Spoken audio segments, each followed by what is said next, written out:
যখন আমি ছোট ছিলাম আমি আমার ভাইবোনদের সাথে মায়ের ঘরে ঘুমাতাম।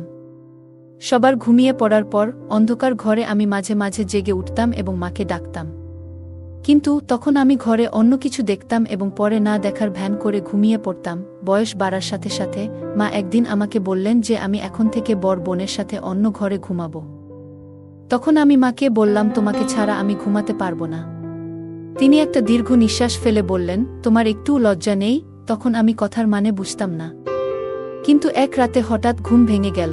মা আমাকে ঘুমিয়ে দিয়ে বাবার বিছানায় গিয়েছিলেন। তখন অজানা কিছু শোনার চেষ্টা করলাম। প্রথমে ভাবলাম মায়ের পাশে গিয়ে শুই, কিন্তু তারপরে সেই অচেনা শব্দগুলো শুনতে লাগলাম। এই নতুন অভিজ্ঞতা আমাকে দ্রুত বুঝতে শিখিয়েছিল এবং আমি ধীরে ধীরে আরও বিচক্ষণ হতে লাগলাম। এরপর আমি বড় বোনদের ঘরে ঘুমানো শুরু করি, কারণ কিছু অনুভূতি আমাকে লজ্জা দিতে শুরু করেছিল। তোমরা আমার গল্পগুলো শুনো, কিন্তু সাবস্ক্রাইবই করো না। দয়া করে গল্পগুলো ভালো লাগলে ভিডিওটি লাইক, শেয়ার এবং চ্যানেলটি সাবস্ক্রাইব করো প্লিজ। আমি প্রিয়া। আমাদের পরিবারে 3 বড় বোন ও 2 ভাই ছিল। আমি দেখতে সবার থেকে সুন্দর ছিলাম। সময় যেতে থাকলো আর আমার ভাই বোনেরা একে একে বিয়ে করে চলে গেল। যখন তারা আমাদের বাড়িতে ফিরে আসতো এবং আমাদের বাড়িতে কোনো অনুষ্ঠান হতো, তখন তারা 3 জন মিলে মজার গল্প করত এবং তারা তাদের বিবাহিত জীবনের বিভিন্ন ব্যক্তিগত কথা বলত। আমি যখন তাদের গল্পের মধ্যে ঢোকার চেষ্টা করতাম, তখন তারা চুপ হয়ে যেত এবং বলত, তুমি এখনো ছোট, ঘুমিয়ে পড়ো। যদিও তখন আমি 18 বছর বয়সী ছিলাম, তবুও তারা আমাকে শিশু মনে করত। আমাকে ওসব শুনতে দিত না। আমি ধীরে ধীরে বুঝে গিয়েছিলাম কিভাবে তাদের কথাগুলো শোনা যায়। যখনই আমার বোনেরা আসতো, আমি ঘুমের ভান করে তাদের পাশে শুয়ে পড়তাম। তারা নিজেদের মধ্যে হাসি ঠাট্টা করত আর আমি চুপচাপ শুনতাম। রাতের নির্জনতার মধ্যে তারা হাসিমস্করা করত, যা আমার মনেও একটি আলোড়ন তৈরি করেছিল। আমি ভাবতাম, যদি আমারও বিয়ে হয়, আমারও একজন সঙ্গী থাকবে এবং সেই সম্পর্কের মধ্যে একটি বিশেষ সম্পর্ক গড়ে উঠবে। এই চিন্তা আমার হৃদয়ে উত্তেজনা সৃষ্টি করেছিল এবং আমি নিজের ভবিষ্যতের কথা ভাবতে শুরু করলাম। তবে সময়ের সাথে সাথে একটি অদ্ভুত অস্থিরতা আমার মনকে আচ্ছন্ন করেছিল। আমি ইন্টারনেটে রোমান্টিক গান খুঁজে দেখতাম আর শুনতাম এবং নিজেকে সেই গল্পের চরিত্রের জায়গায় কল্পনা করতাম। একদিন যখন আমার বড় বোন বাড়িতে ছিল, বোনেরা তাদের সাংসারিক বিষয়ে কথা বলছিল এবং তাদের জামাই কী রকম সেসব বিষয়ে কথা বলছিল, যা আমার অস্বস্তি বাড়িয়ে তুলেছিল। রাতে আমি আবার সেই গানের ভিডিও দেখছিলাম। তখন আমার বোন জেগে গিয়ে আমাকে দেখল। সে আমার মোবাইল কেড়ে নিয়ে আমাকে ধমক দিল এবং বলল, তুমি কেন এসব কাজের মধ্যে জড়িয়ে পড়ছ? তোমার কি বয়স হয়েছে? কিন্তু তোমার আচরণ দেখে মনে হচ্ছে না। তার কথাগুলো শুনে আমি ভয় পেয়ে গেলাম এবং কেঁদে ফেললাম। আমি তাকে বোঝানোর চেষ্টা করলাম যে আমি সত্যিই কিছু ভুল করিনি, শুধু বিষয়টা পছন্দ তাই দেখছিলাম। আমি ভিডিওটি দেখছিলাম, কিন্তু বড় বোন আমাকে খুব বকাঝকা করল। পরের দিন সে আমার মোবাইল ফেরত দিল, তবে আমাকে প্রতিশ্রুতি দিতে বলল যে যদি আমি আবার এমন কিছু দেখি তাহলে সমস্যা হবে। আমি কলেজে ফিরে গিয়ে পড়াশোনায় মনোযোগ দেওয়ার চেষ্টা করলাম, কিন্তু যখনই আমার বন্ধুদের তাদের প্রেমিকদের সাথে ব্যক্তিগত কথা বলতে শুনতাম, সেই পুরনো অনুভূতি আবার ফিরে আসত। 18 বছর বয়সে আমি আবার একই রোমান্টিক গানের ভিডিও দেখলাম, আর সেই মুহূর্তে বোন আমাকে ধমক দিল। সে বলল, আমি তো তোমাকে নিষেধ করেছিলাম, কিন্তু তুমি শোনোনি। মনে হচ্ছে তুমি বড় হচ্ছ, তাই এসব ব্যাপারে আগ্রহ দেখাচ্ছ। এখন মাকে বলতে হবে। আমি রাগ সামলাতে না পেরে বললাম, হ্যাঁ, তোমরা বিয়ে করে জীবনে সুখী, কিন্তু আমাকে একটা গানের ভিডিও দেখতে দিচ্ছ না। তাহলে মাকে বলো আমাকেও বিয়ে করাতে। আমি তো বড় হয়েছি, ঘরের কাজও ঠিকঠাক করি, আর যখনই কিছু বলি তখনই তুমি আমাকে থাপ্পড় মারো। তখন সে বলল, শ্বশুরবাড়িতে গেলে শুধু স্বামী নয়, অনেক দায়িত্বও নিতে হবে। তার কথায় বুঝলাম, সংসার করা মানে শুধু সুখ নয়, অনেক কষ্ট আছে। রাতে স্বামীর রাগ সহ্য করতে হয়, আর সকালে মন খারাপ করেই দিন শুরু করতে হয়। বাড়ির খরচ ও অন্যান্য চাপ সবসময় মাথার উপর থাকে। বোন আমাকে অনেক বুঝিয়েছিল, কিন্তু আমি তখনও পুরোপুরি বুঝতে প্রস্তুত ছিলাম না। এর কিছু দিন পর প্রথম যে বিয়ের প্রস্তাবটি এলো, সেটি আমার ফুফুর পরিবার থেকে। ছেলেটির ছবি দেখার পর মনে হলো সে খুবই ভালো, আর আমার হৃদয়ে আনন্দের ঢেউ বইতে শুরু করল। আমাদের পরিবারের সদস্যরা সম্পর্কটি মেনে নিলেন, তাই বিয়ের প্রস্তুতিও শুরু হলো। যেদিন মেহেদি লাগানোর দিন এলো, আমি পরিবারকে ঘিরে বসেছিলাম, সবাই মিলে মেহেদির আচার পালন করছিল। পরের দিন বিউটি পার্লারে যাওয়ার সময় হঠাৎ মনটা খারাপ হয়ে গেল। বাড়ির দিকে একবার তাকিয়ে ভাবলাম, আজকের পর থেকে আমি এই বাড়ি ছেড়ে চিরতরে চলে যাচ্ছি। এই ছিল আমার শেষ দিন।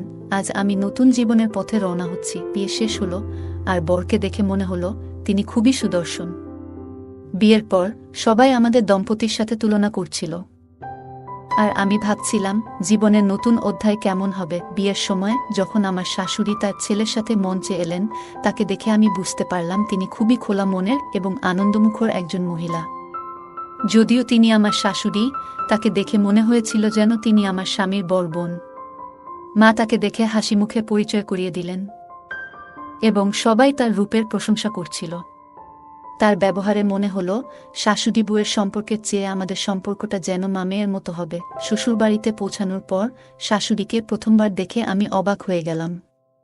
তিনি একটি সুন্দর শাড়ি পরেছিলেন এবং সত্যিই তাকে আমার স্বামীর বড় বোনের মতোই লাগছিল।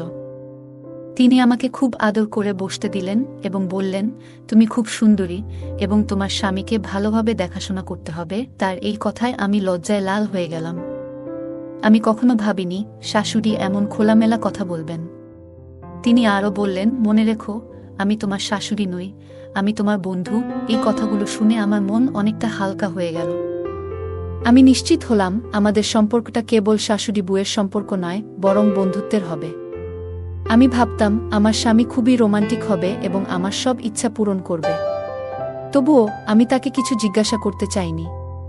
পরে আমার শাশুড়ি আমার কাছে এসে স্বামীর সাথে সুখী জীবন কাটানোর জন্য বিভিন্ন পরামর্শ দিলেন। আমি লজ্জায় তার কথাগুলো শুনছিলাম, কিন্তু বুঝতে পারছিলাম তিনি সত্যিই আমাকে ভালোবাসেন। একদিন ঘর থেকে বের হতে গিয়ে শুনলাম তিনি তার ছেলেকে বলছেন, ছেলে, আমার পুত্রবধূকে কষ্ট দিও না। যদি কোনো অভিযোগ পাই তাহলে তুমি কিন্তু বিপদে পড়বে। শাশুড়ির এই কথায় আমি আরও আশ্বস্ত হলাম। কিছুক্ষণ পর আমার স্বামী যখন প্রথমবার ঘরে এলো, আমি লজ্জায় মাথা নিচু করে বসেছিলাম। তিনি এসে আমার পাশে বসে আমার সৌন্দর্যের প্রশংসা করতে লাগলেন। তার কথায় আমি লজ্জায় লাল হয়ে গেলাম। তিনি আমার হাত ধরে আঙুলে সোনার আংটি পরিয়ে দিলেন। আমার আবেগ তখন যেন বাদ মানছিল না। যে রাতের জন্য আমি এতদিন অপেক্ষা করছিলাম, অবশেষে সেই রাত এলো। তবে আমার স্বামীর কাছাকাছি আসতেই তার ফোনে একটি কল আসে। তিনি ফোনটি কানে রেখে অনেকক্ষণ কথা বলতে থাকলেন। আমি বুঝতে পারছিলাম না কি হচ্ছে, তাই আমি তাকে অনুসরণ করলাম। কিন্তু ততক্ষণে তিনি ফোন রেখে দিয়েছেন। তিনি আমাকে জানালেন জরুরি কাজে তাকে শহরে যেতে হবে। তার সব ডকুমেন্ট তিনি নিজেই তৈরি করে রেখেছিলেন, আর রাতেই তাকে শহরে পৌঁছাতে হবে। আমার মনে হচ্ছিল সব আশা যেন মুহূর্তেই ভেঙে গেছে। শাশুড়ি এবং শ্বশুরের মুখেও চিন্তার ছাপ পড়ল। শাশুড়ি, যিনি প্রতিদিন বেশ নরম মনের মানুষ বলে মনে হতেন, তাকে এভাবে চিন্তিত দেখে আমি অবাক হলাম। আমার স্বামী শাশুড়ি ও শ্বশুরকে জানালেন কাজের জন্য তাকে যেতে হবে। তারা দুজনেই অনুরোধ করলেন, আজ তোমাদের প্রথম রাত, এটি খুবই গুরুত্বপূর্ণ। কিন্তু তিনি বললেন, আমার কাজের দায়িত্ব খুবই জরুরি। আমাদের সারা জীবন একসাথে থাকার সময় আছে। এরপর তিনি চলে গেলেন, আর আমি তাকে তার লাগেজ প্যাক করতে সাহায্য করলাম। শ্বশুর বিদায় জানিয়ে দিলেন এবং শাশুড়ি এসে আমার পাশে বসলেন, বারবার ক্ষমা চাইলেন। আমি বললাম, কোনো সমস্যা নেই। শ্বশুর শাশুড়ি নিজেদের রুমে চলে গেলেন, আর আমি জামাকাপড় বদলে বিছানায় শুয়ে পড়লাম।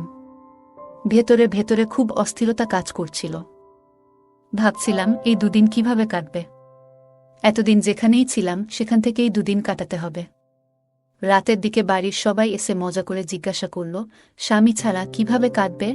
আমার বোনেরা দুষ্টুমি করে বলল, কাল রাতে কি হয়েছিল? তোমার স্বামী তো চলে গেছে। বড় আপুর কথাগুলো শুনে লজ্জা পেয়ে গেলাম। তিনি আবার রেগে গিয়ে আমার সামনে এসে বললেন, তুমি যতটা বেপরোয়া ছিলে, আমি যদি পারতাম এখনই তোমাকে শাস্তি দিতাম। 2 দিন পর আমি লক্ষ্য করলাম আমার শাশুড়ি আমাকে নিয়ে কিছুটা অস্বস্তি অনুভব করছিলেন।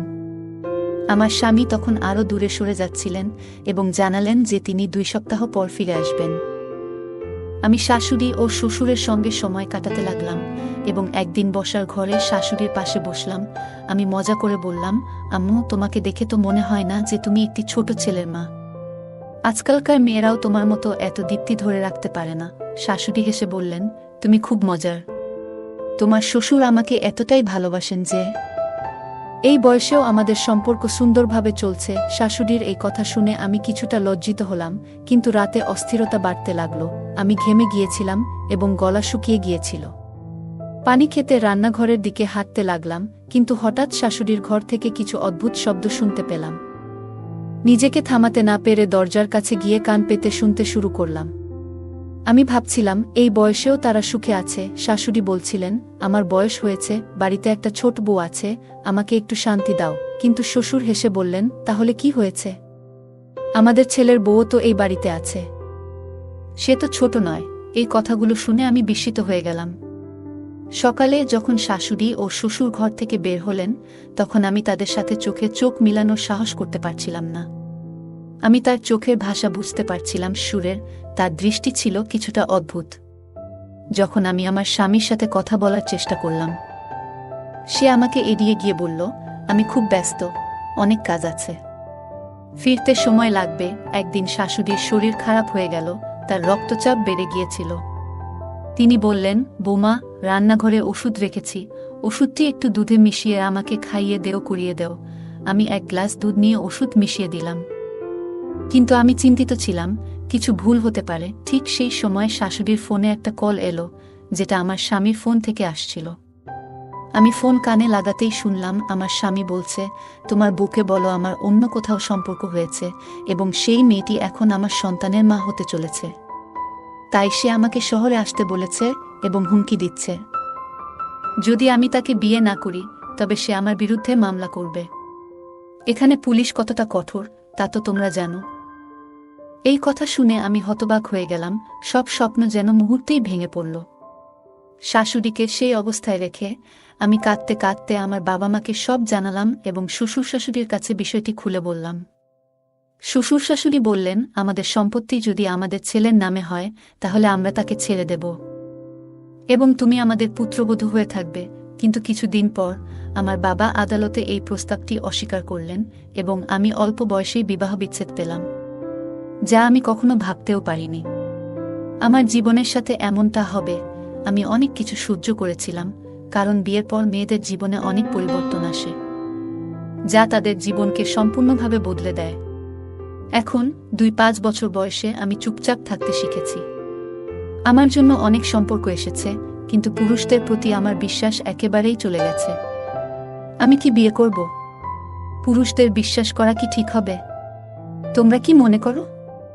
কমেন্টে জানাও গল্পটা কেমন লাগলো। জানাতে ভুলবে না।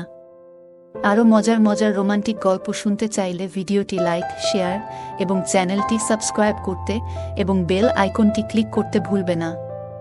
ধন্যবাদ।